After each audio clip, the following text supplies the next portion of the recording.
Hi, welcome back friend. Here in this lesson we are going to start learning Lightroom Classic and various tools that you can leverage for editing photos that you take for your social media or any commercial use.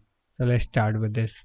So the first thing that a photographer or an editor has to do is white balance. So how you can do what white balance and what is white balance.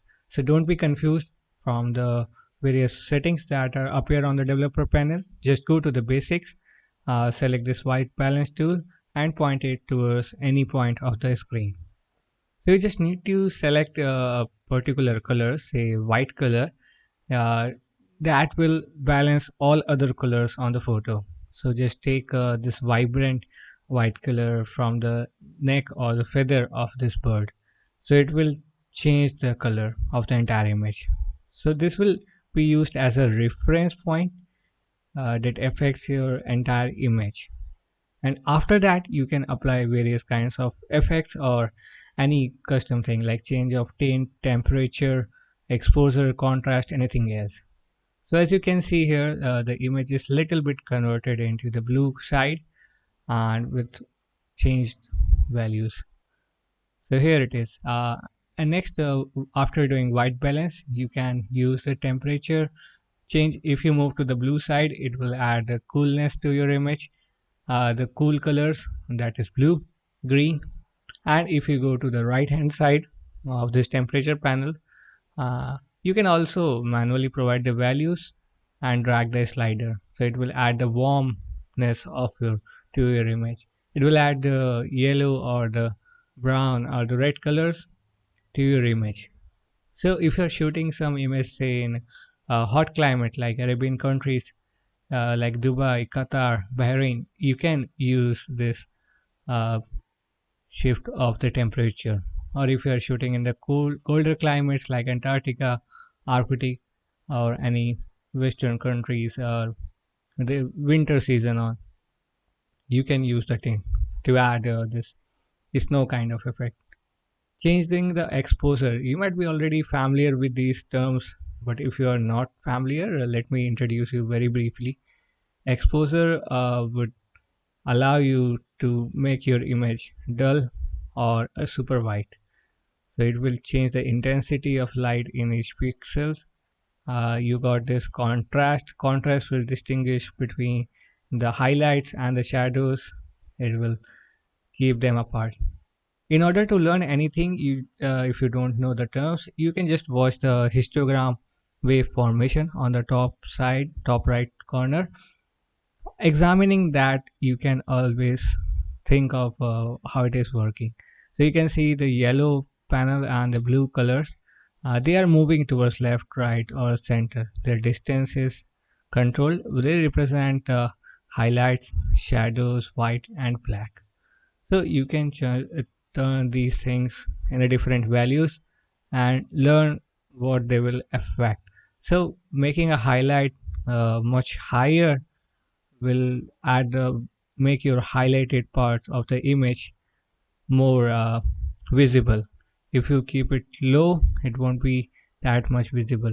uh, Providing increasing the value of the whites and the blacks will affect your image. So if you increase the value of white, everything would be white, and we don't want this sharp white color to appear on the image. So if you want to increase, just increase a little bit. Don't go to the extreme values. Stay within the limits. Although with highlights and shadows, you can go to the extreme levels with certain situations or different kinds of images. But black and white colors are ideally not kept in the extreme values. Then you got this vibrance and the saturation that you can increase or decrease to change the value. If you're confused, just stay within the limit. Don't change it long. Lightroom allows you a various range of properties for the colors and controlling the tones. The HSL, hue saturation layer, you got the tone curve, Don't worry, you will learning everything in detailed lessons. So this time, just it is a brief introduction about the UI and the white balance, and you can control the values of different properties. Get familiar with these terms like vibrance, saturation.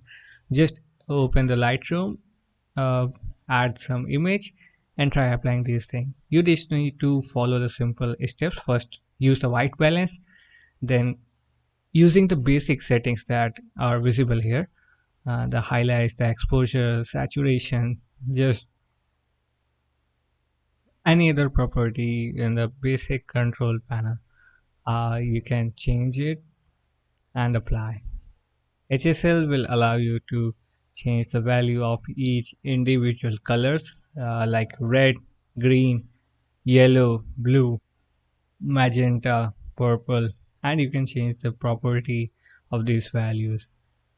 It will only affect the specific color on the screen. Say if you change the value of red color, only the components that have red color in them, like the food that bird is eating is orange or red color, it will only change, not the blue ocean or the blue sky or the white wings of this bird. In the similar way, other color channels affect. So you just need to follow this thing. Create open an image in Lightroom, apply white balance, change the temperature. Temperature is the first thing because you have to decide if you are shooting in a colder climate or the warm. If you are in a neutral climate, keep it 0. Then change the exposure, contrast, and things like that. You will be learning advanced concept about Lightroom. Keep learning, keep moving ahead.